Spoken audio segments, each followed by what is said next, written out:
back to the stage. Meredith.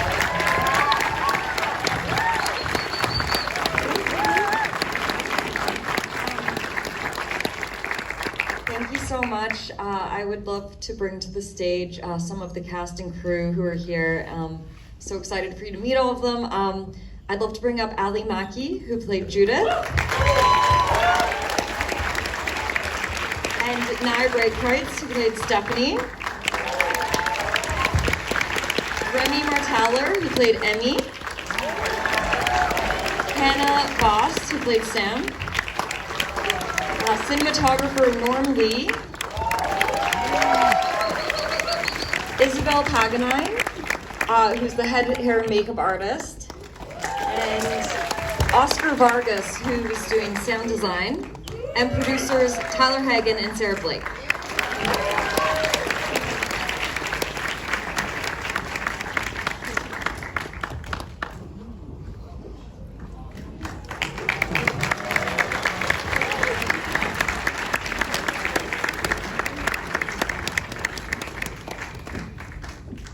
Figure out how to space ourselves appropriately here.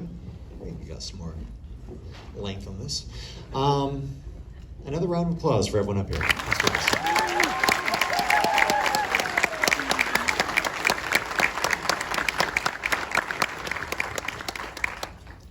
Meredith, I know you have a background as an actor as well, and I was curious maybe to begin by asking, be it with Judith's character or the girls, the sisters, how much space did you want to allow each of your cast members to kind of explore these characters for themselves? How much do you really kind of structure in the script, and then how much of that was kind of an opportunity for discovery for yourself as a director as well? I think that it felt very intuitive with everyone, like at least from my perspective, where at least for me, it didn't really feel like there was this kind of need for me to kind of, like it felt like we were very aligned naturally, I guess is what I'm trying to say. And with all of the actors, like I felt very, very fortunate that they were all so incredible. But there was a lot of discussion, of course, and I think it always kind of felt a bit like, yeah, this is what I think, and it was like, yeah, me too, which is a really lucky situation. And of course, if there was ever a moment where, we were trying to find something together, then we would just kind of talk it out. And yeah, so I guess the answer is that I guess allow whatever kind of amount of freedom felt necessary, but it was very intuitive. And maybe Ally, for yourself, I'm curious, when you read the script the first time and saw Judith on the page, what kind of jumped off the page for you? And then what did you maybe feel initially you could bring to this character that wasn't maybe immediately there? Yeah, I mean, this project is so personal to me, and from the very first moment that I read this script, it was one of the first times where I was like, oh my gosh, this is almost... I recognized myself, I recognized people in my family, women in my family, in this movie, in this character. I mean, my mother's real name is Judith, and she's here tonight, so yeah, there's just so many incredible themes, and meeting Meredith was just the dream and partnership of a lifetime. I mean, being fourth generation Japanese American, and then to have her be Japanese Canadian, I learned so much about the Japanese Canadian experience. I mean, I knew so much about my own family and the incarceration camps in the United States, but to kind of widen that history and to feel like I'd known you my whole life was really, really incredible. So there was so many parallels, and it was just a beautiful experience. The film is bookended by these, what I think are two remarkable scenes. I really love the introduction of the sisters on the ferry, and the final scene is such a gut punch. But I think there's like a real beauty to seeing like the two sisters where they're at in that opening scene, and their affinity with each other. And maybe your two actors as well can just speak about how you developed a relationship with each other, and kind of maybe a bit of backstory for who Steph and Emmy were before we meet them in this film as well. So basically, when we first got to the island, Remy and I, we both she always played on my phone, and we would basically do everything together when we weren't doing scenes. And we would just go through lines, and it felt like she was my real sister.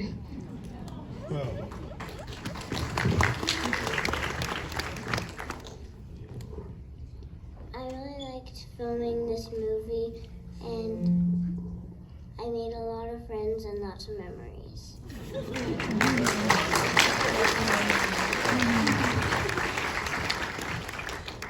There are some really fantastic scenes with both actors where I think we see so much play out across their faces that, maybe I'm curious to know, like, how much of that was scripted? Like what they might be experiencing in a given scene. I think about the scene where Steph's eyes are commented upon and things like this, and you almost see her go through an entire arc. And I wondered if there was more dialogue initially that you felt you could pare back, or was it always just a level of trust of what should be conveyed in a given scene?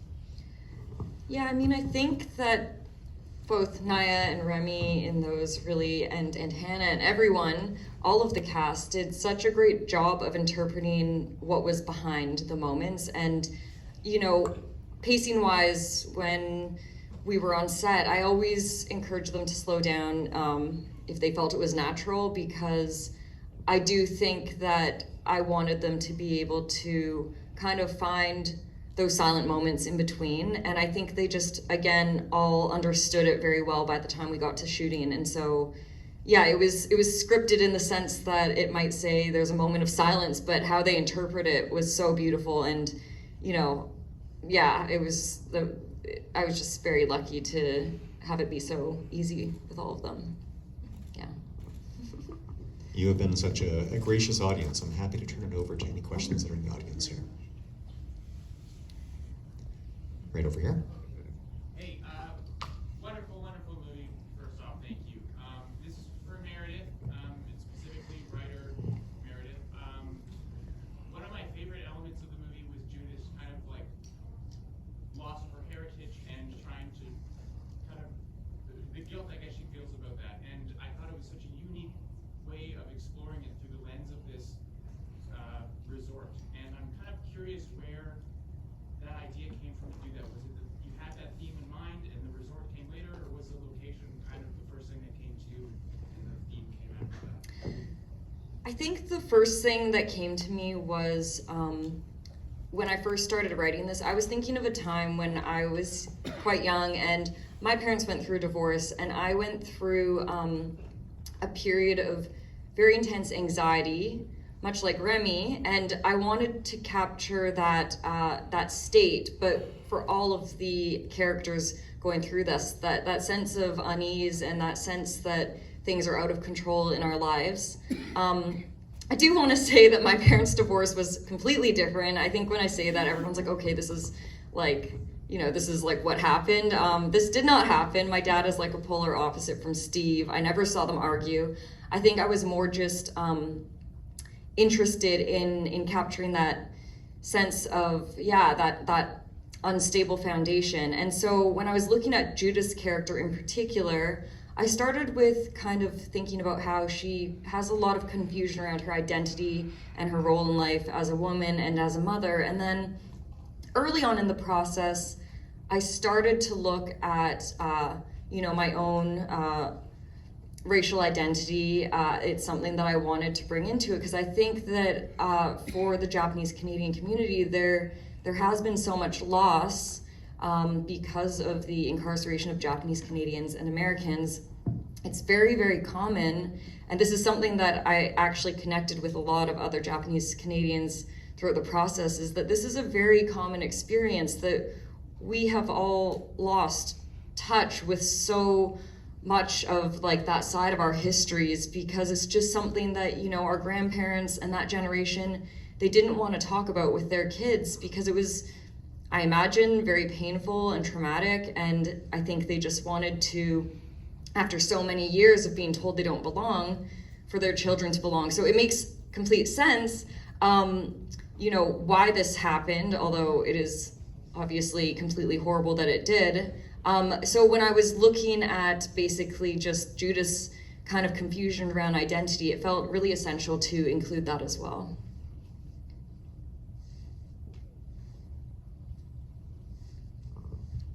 In the very front. Also for Meredith, if I may. First of all, a fantastic film, everybody. I was absolutely floored by it. I guess my question is, the whole family goes through an arc, but individually, each member of the family has their own personal story. And it truly feels so personal. So I was wondering which character you resonate with most. Yeah, I think that the kind of simplest answer to what character I resonate most with would be Emmy, because I think that I definitely went through a period that was kind of similar to hers. That being said, I relate so much to all of the, especially the female characters in the family, because again, like Judith isn't necessarily like my mom, and in order to get into this character's head, as I was writing, I had to kind of think about, you know, themes or things in my own life that I think about, fears, and same with Stephanie, like, you know, I don't know what my sister went through necessarily in her life, but I was kind of thinking about that age. And so, yeah, I do really relate to all of them, actually, quite a bit. Awesome, thank you. Yeah. Was Remy allowed to keep the ball? Please tell us. Do you have the ball, Remy? I actually don't know where it is. Like, if I find it, you can definitely have it. If you want it. I have the rock. There we go. Yeah, now It's the at my truth comes mom's. out. Very, very telling. I mean, the sequence with the ball in the pool is so beautiful and heartbreaking, and I know from your director's statement, I'll be honest, I cheated, that you know you did go through a phase of kind of fixating on some objects as well, but what was it about the kind of like that image of Emmy in the pool with the ball, you know, and that attachment to it that really kind of became a kind of a central piece to the film for you? I think that when I think back to that time, it makes me just realize how kids go through such huge existential moments in their lives and really profound moments of uncertainty for whatever reason. And so I just felt like I feel like I don't often see a lot of stories that necessarily fully capture that really human experience that kids go through that even as adults we can relate to. So I think that's what drew me into it. Turn to the room again. Up top here. Oh yeah, please. I just want to say, like, the beautiful movie. I loved all the moments that you had that were just, they created like such a kind of a contrasted feeling of, like, you know, it should be joy, but it was like uncomfortable and uneasy.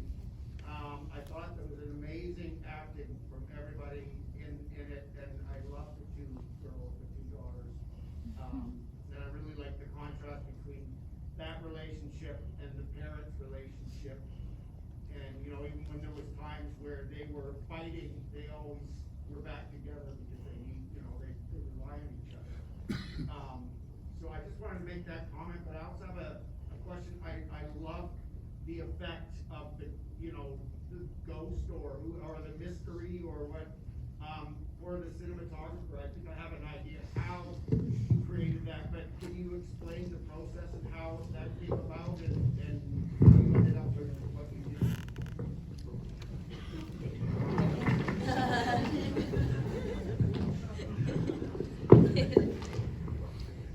Do you want to answer the first part? Because it's about the ghost itself first, and then we can talk about the technical stuff. Sorry. I was like so prepared for him to answer that I just like was like, great.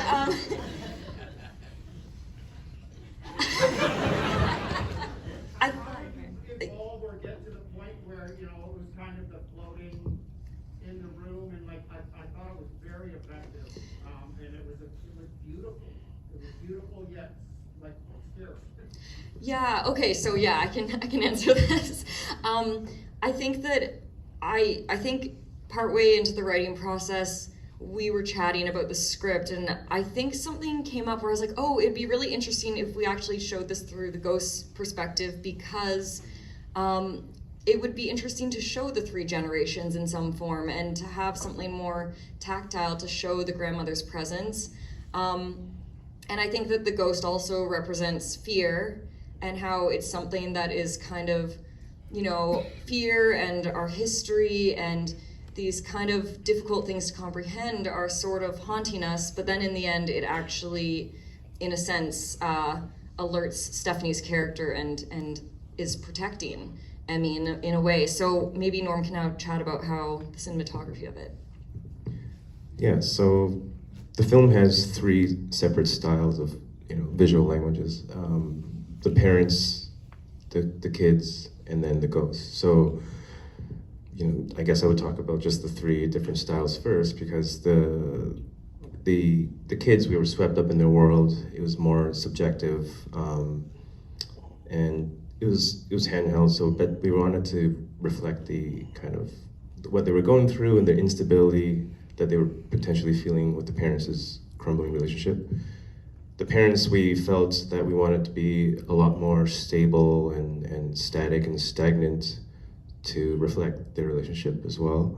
And then of course, the ghosts, we wanted to make sure that it wasn't very flat. We didn't want anything flashy, because you can easily say, put on a helicopter or a drone and techno crane and fly around everywhere. But we wanted to feel really real, I guess, and spiritual. And I think the slower it was, the more realistic it was. So, and basically, I mean, we just had it on a dolly with an arm and then a remote head and with 3 axes, and just kind of played around with the different movements until we found what felt right.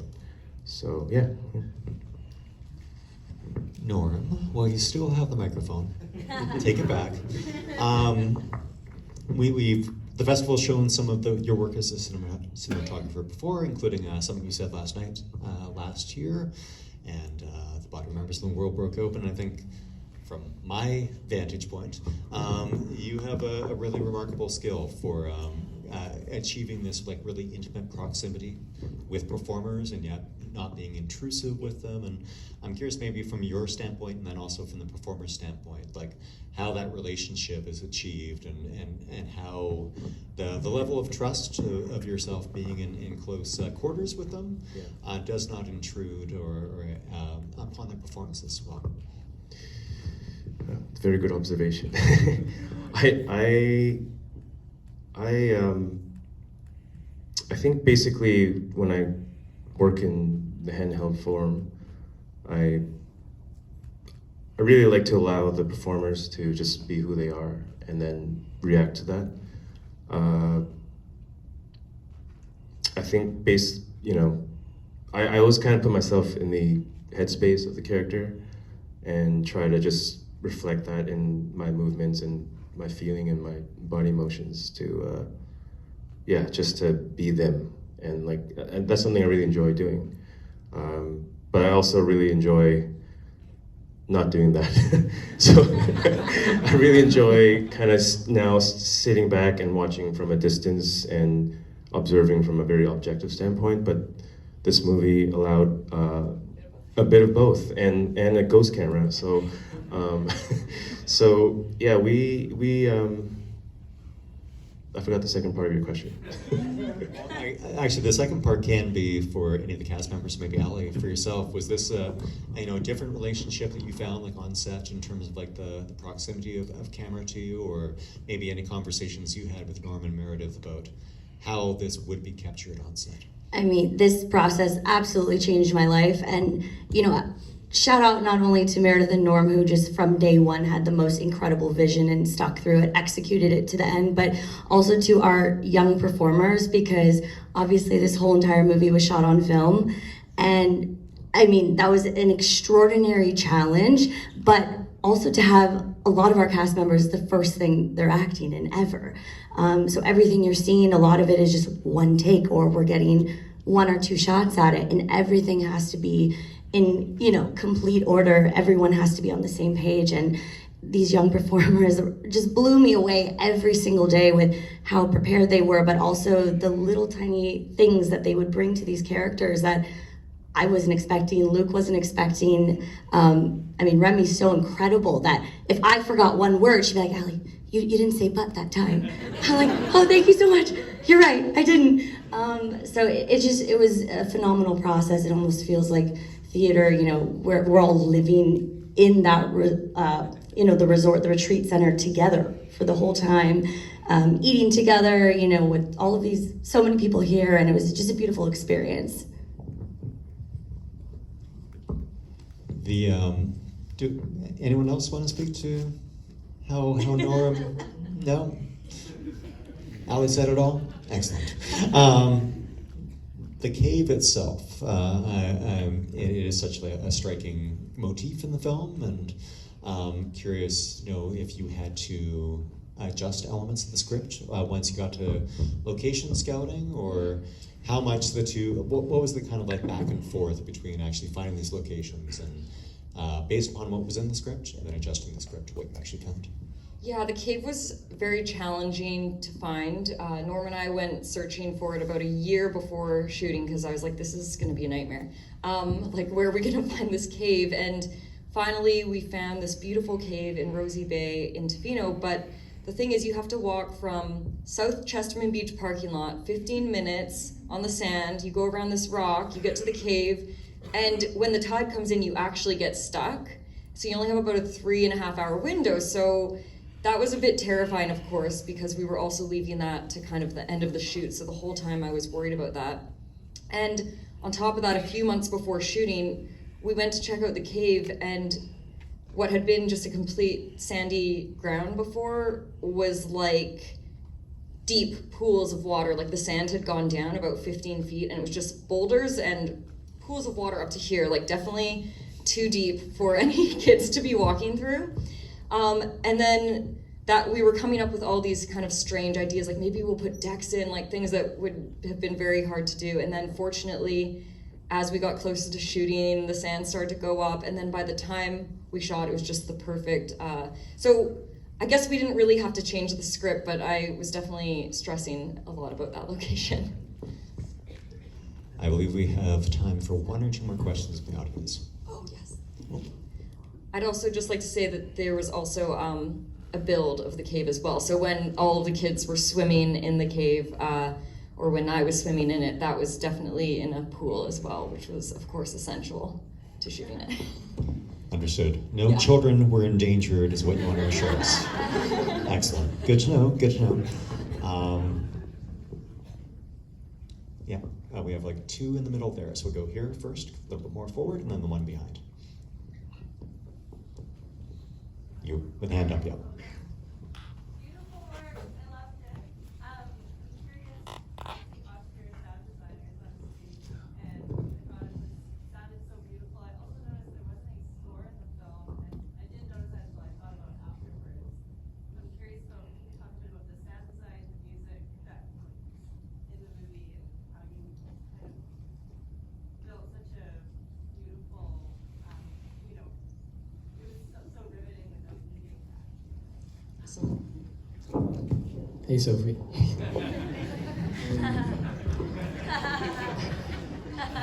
Yeah, I think the original idea was to not have any music score, so we knew we wanted to just create sound design for, you know, the elements like the ghost, the cave.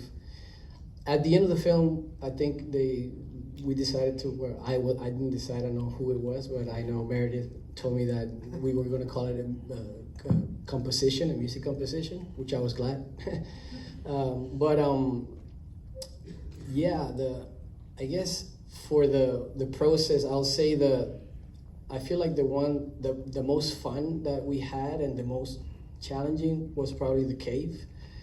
We tried different aesthetics, different routes. I think we had an idea, or I had an idea of what paths I wanted to take in the process of experimenting, but I usually like to embrace the process and just kind of, I guess, improv a little, and sometimes happy accidents occur, and I'm really happy with what we decided. I was telling Meredith the other day, and after the TIFF screening, that I was so happy that she and I coincided on the same, I guess, aesthetic for like all of the elements, because we did create quite a few options, and yeah, hopefully that answers your question.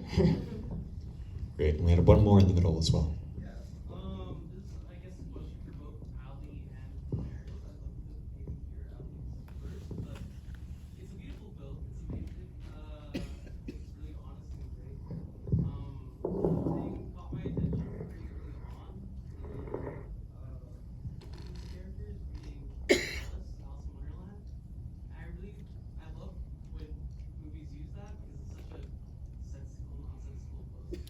But I really wanted to hear maybe if there's any more sort of parallels between Alice and Ally's character. And so that's from Ally, and then from Meredith, sort of a bit more about what Alice means to you. Well, I'd love to pass it to you, Mary, because I feel like I feel like Mary will be able to answer this. Okay, well, maybe if something comes to mind, you can mention something after. I mean, it was really just, it's a nostalgic, I watched that Disney movie a lot when I was young, and I just think there's something so, like, it really touches on a lot of the themes that I think we're talking about. I didn't want it to be too on the nose, so I'm like, oh, someone noticed. But like, but I do think, you know, Alice is going into this world where she's lost and she can't really find her way anymore. And I think that's what all the characters are going through, not just Ally's character, but also Nyah and Remy as well. I think that they're all just trying to find their way in this kind of confusing, nonsensical world suddenly. I mean, totally to add to that, I think something interesting to add is, you know, it takes place in the 90s. And so a lot of these kind of microaggressions, it does almost feel like Judith is sort of being gaslit in her own confusion, because there's not really language to describe anything that's happening. And, you know, as a teenager, I kind of remember being in that world where you're like, wait, is this racist? Is it not? Should I laugh? Should I be mad? You know, when they're singing the song, and then you see the girls like smiling, you know, because it's what else can you do, and how else can you, there really isn't language or any conversation about that. So like even when Remy's character, you know, says, I'm Japanese, you know, Judith doesn't even know how to handle it. She just kind of is, don't do that, you know, but there's nothing more beyond that. So I definitely feel there is parallels with that story, and kind of feeling like you're in this weird vortex of what is this alternate world that we're in? So definitely. Well, we thank you so much for letting us get lost in this world with you. And thank you all for being here to represent the film and speak so lovely about it as well. And thank all of you for being here for the screening. Another round of applause for Seagrass. Thank you so much for coming.